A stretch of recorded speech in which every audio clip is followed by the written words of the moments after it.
Okay, original porch and flagstone patio. Some stuff around here, and then we're going to decorate this, so you'll see. Used to be a door there, remember? Back in the day. And then this, all this is regular porch. They got a few new things here, but it's all going to change. So, you told them you could do it. How are you going to do it? So you got to come up with something. They said, well, we could tear out all the slab, but we're not going to. So here's what you got to do. Put these boards down, right? Fasten to the concrete. There's a lot of ways to do it. I won't get into that right now. There you go. That's how you do it. Just nail it straight into the concrete. See how strong I am? Oh, we use a drill first. Wedge it in there, boys. Same as a wedge anchor, isn't it?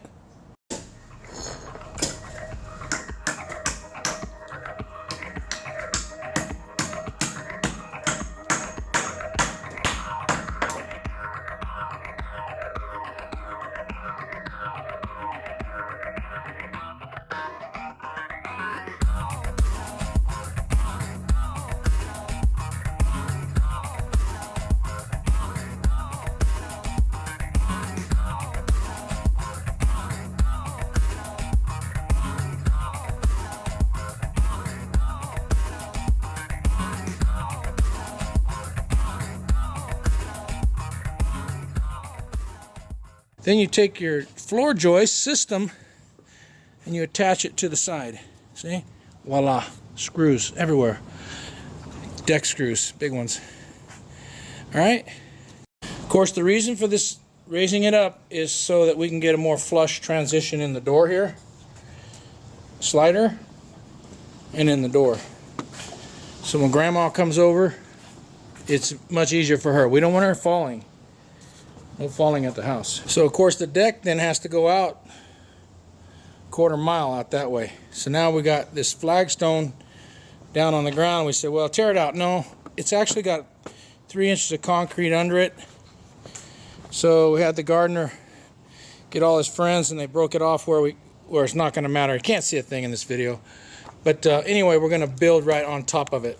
I've got enough concrete support in the middle. Now we'll put girders, floor joists, 2x4s, but a lot of them. And when you see the design on this decking layout, you'll be glad that you hired me instead of trying to do it yourself. Because I don't even know. I've never seen the material yet. Now you'll be glad you hired me because it takes a little while, it takes a little thinking here to figure it out. But 12 inches on center instead of 16, so that you know, no whoop-de-doos in the boards. Use that composite material. I'll tell you about that later. Now the big deal is the step out here. So how do you build a step when there's no foundation for it beyond the deck? They cut off the flagstone jagged. I asked them to cut it straight, but they did not. Anyway, we make it work, see, because it really only comes out 12 inches, and you put a kicker back in there. Look at it here. You got a floor joist, basically, a step back in, and then we braced it off like three ways till Sunday, as they say. Now, when you get out here, step on the step, right? Step here on the step, it won't pull it back up in the back, see? Anyway, it's pretty basic, really.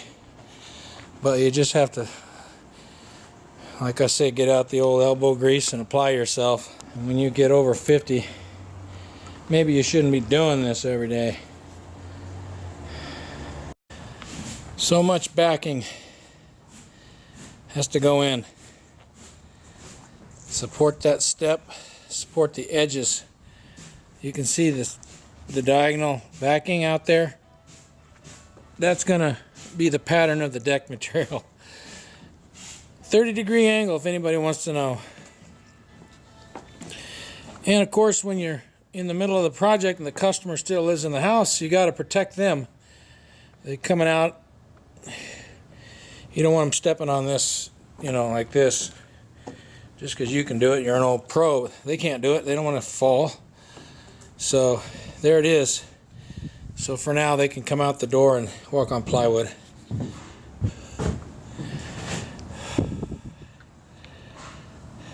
There it is. Tomorrow, decking. Okay, the next time you tell them you can build a deck, you better look at the plans first. Because all decks are not created equal. All styles are not the same. It's not like straight left to right. Check it out.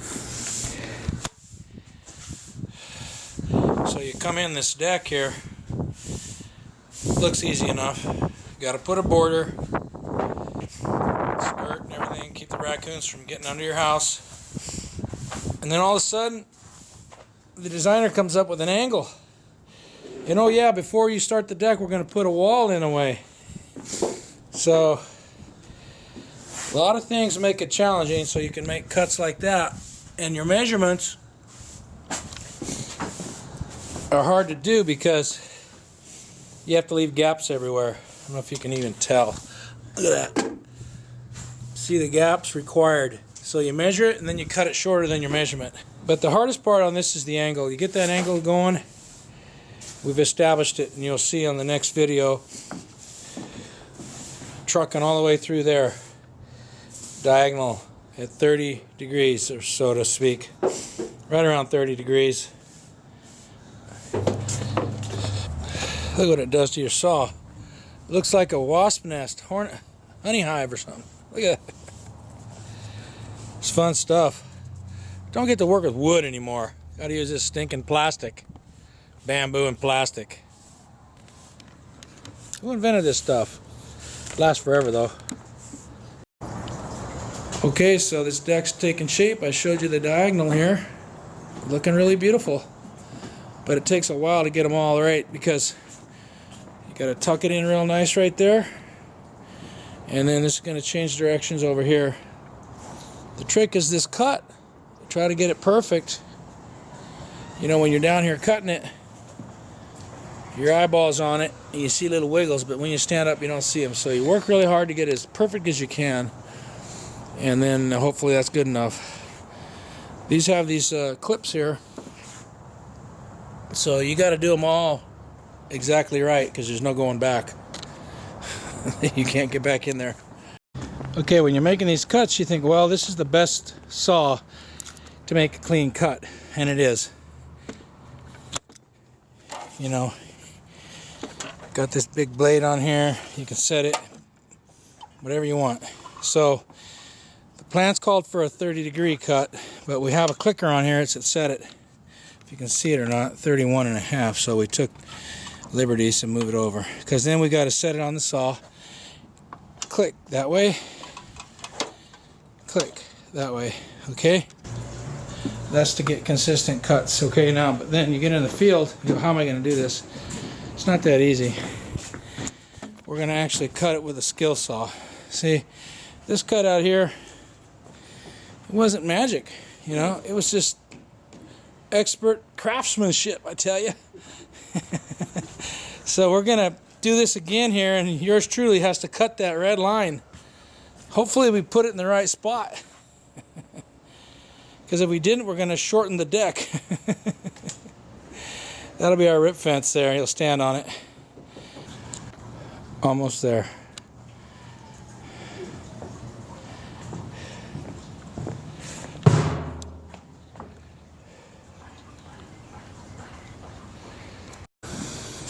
Okay, this is the deck you could never build, but we could do it.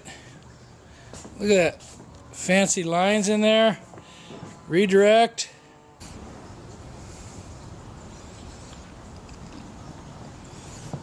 All the angles and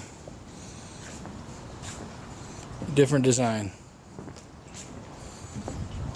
Gotta finish that apron right there.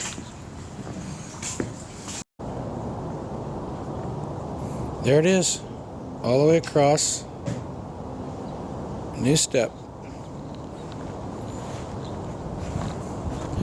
I'll angle off here because of the plant life. I think that's the idea. Anyway, interesting how this stuff dries, huh? Interesting.